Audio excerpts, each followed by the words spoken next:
A few years ago, I started working with a coach who helps people uncover their blind spots to any intention or goal that they have. She's really good. So I asked her, what's in the way of me creating financial freedom?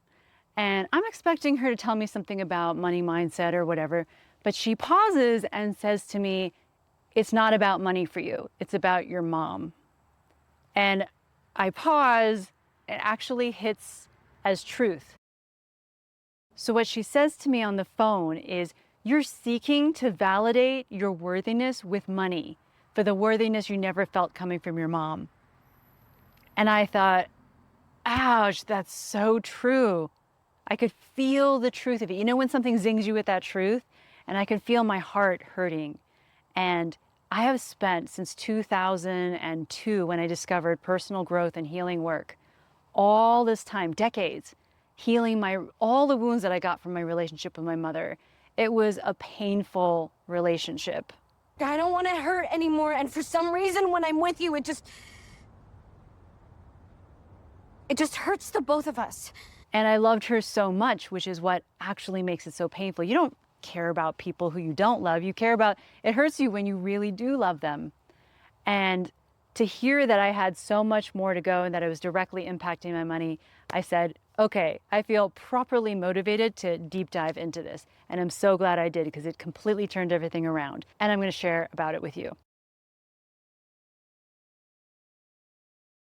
I've been trying to create financial freedom since I was in my late 20s. I read that book, The 4-Hour Workweek by Tim Ferriss. I quit my job in New York City. I moved to Mexico, and now I'm living in Colorado. So I was wondering, like, how could my relationship with my mom have been the sole key to all that for so long? And I started thinking about my childhood with my mom, and I always felt cautious around her. And like I had to please her and overwork just to get some peace or earn her love. And I started thinking about my jobs, and I start realizing that's how every single job of mine has actually been. It's always felt like overworking and under-earning. I saw all these little things that I hadn't seen before as well. It was so deep, like this feeling like I didn't deserve love, and this feeling like I didn't deserve to have the universe or life support me. I don't know where some of this stuff comes from, but I do remember having these experiences with my mom that I interpreted in this way. And I'm not saying it's the truth, but we're just looking at what beliefs got anchored in there, what kind of emotions and projected onto life. So I just started really just looking at it like that, like where are all the trailheads to treasure, whether it's really true or not, what is in there.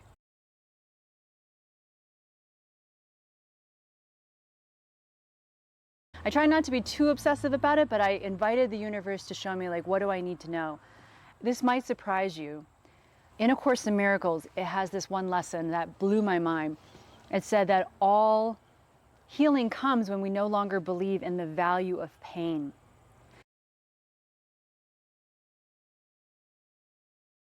And I read this passage in A Course in Miracles, and I said, do any parts of me feel a value in pain? And I heard a yes. And that was wild for me to uncover.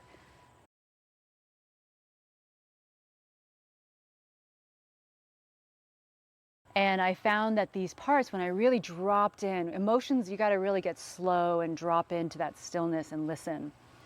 And I listened, and I heard that they believed that I had to suffer, that things had to be hard for me to get any sort of care. Like showing people, see how much I've suffered. Now I deserve care. Now I deserve support. But I didn't deserve it beforehand. And again, none of this is the truth, but it was all in my system. And again, as I kept looking at what's going on with me in life, coming from my mom, I was peeling back more and more layers, and it was incredible. It felt so liberating to find this, because before it was just running my life. So it was a little hard to find these things, in the sense where some of these things held a lot of emotion that felt like I had to feel again that heartache of being a kid with my mom. But at the same time, it was like the medicine for the wound. It was so liberating. It's like that quote from Rumi, the wound is where the light enters.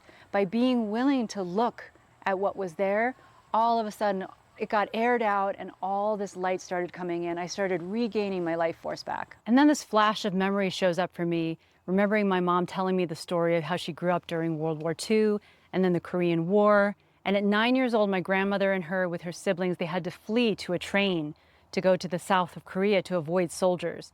And they had missed the train. So at 9 years old, she had to walk 20 miles to get to the next train station. And she was starving, and she remembered not having food, and there was just no time for softness. There was no time for feelings. And as I was growing up, I had these memories of my mom telling me, like, there's no reason to feel upset. There's nothing to be upset about. But at the same time, during mealtime, she'd be piling my plates with food, like way more than a little kid could eat. And I realized my mom's past was also influencing how she was parenting me. She was like still living partially in that past, and I was feeling the effects of it. I created a really cool meditation on life, of how to drop in and see your subconscious relationship to life. It's free when you sign up for my newsletter. The link is in the bottom.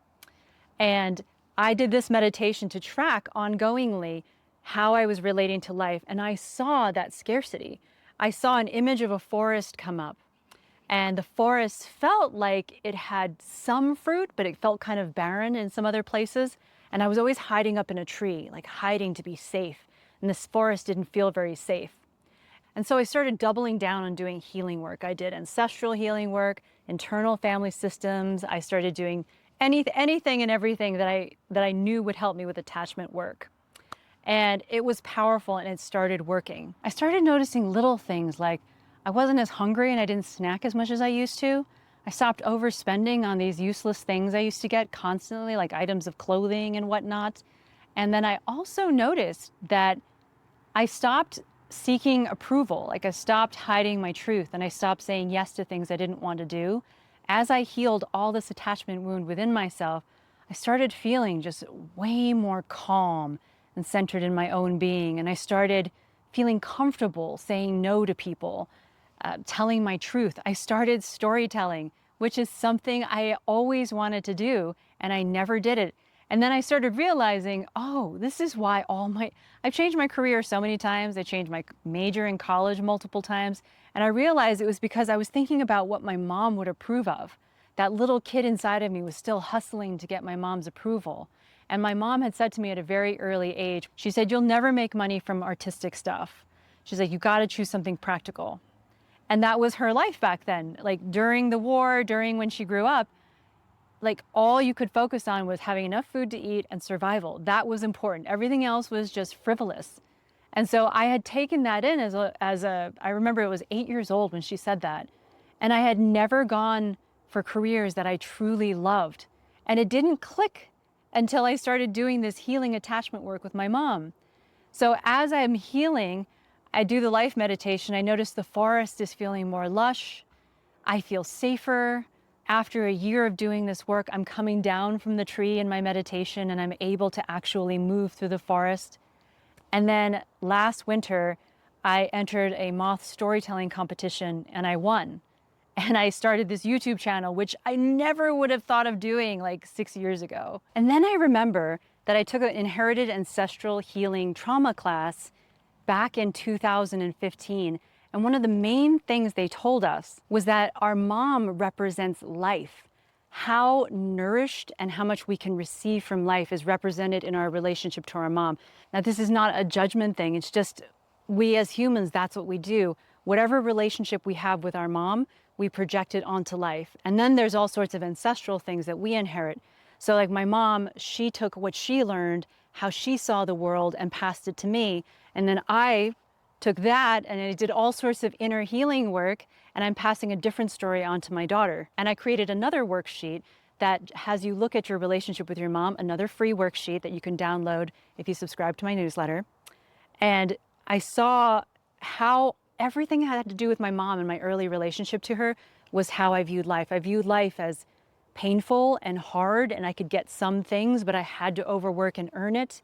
That I was expecting it to be kind of unpredictable, and that I could not expect it to fully support me. I had to get out there and hustle. And since doing this healing work, I now do work that I love, which I never even thought was possible before.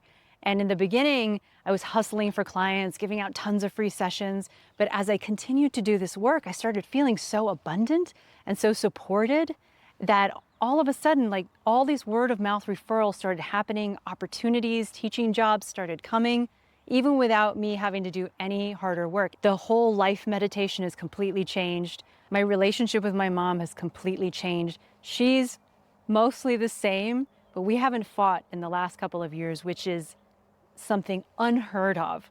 That would have been a miracle if you had talked to me 10 years ago. How I manifest and co-create in life is completely shifted to one of flow. Download the 2 PDFs, and if you want, put it in the comments below. I would love to read it.